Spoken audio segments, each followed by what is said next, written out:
Gubernur Sulawesi Selatan Andi Sudirman Sulaiman, Wali Kota Makassar Dani Pemanto, Kapolda Sulawesi Selatan Irjen Pol Nana Sudjana, Pangdam 14 Hasanuddin, Majen TNI Totok Imam Santoso, dan jajaran Forkopimda langsung memantau perayaan malam Natal di dua gereja yakni Gereja Katedral dan Gereja Katolik Kristus Raja. Umat Kristiani yang merayakan Natal menyambut hangat Gubernur Sulawesi Selatan dan rombongan yang datang menggunakan bus.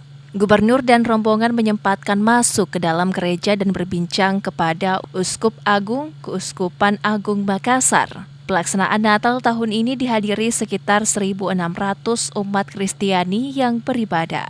Dalam kunjungan tersebut, Uskup mengucapkan terima kasih kepada pemerintah provinsi, kepolisian, dan TNI yang memberikan rasa aman dalam perayaan Malam Natal 2022.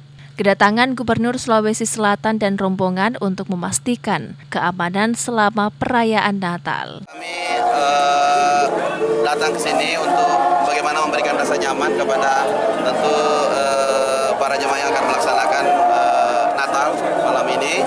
Dan ini kita sudah koordinasi dengan Bapak Kapolda, Bapak Pangdam, dan Lantamal dan semuanya, dan sudah ada kita siapkan Densus, pasukan TNI Polri, Brimob, dan untuk pengamanan. Dan kita tidak sampaikan bahwa Sulawesi Selatan jaminan kita melaksanakan dengan damai dan kemudian hikmat ya. Silakan.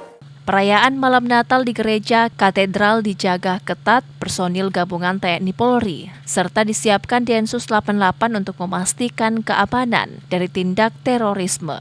Pemerintah bersama TNI Polri menjamin perayaan Natal di Sulawesi Selatan berjalan aman dan damai. Ardi, Fajar TV dan Fajar Radio melaporkan.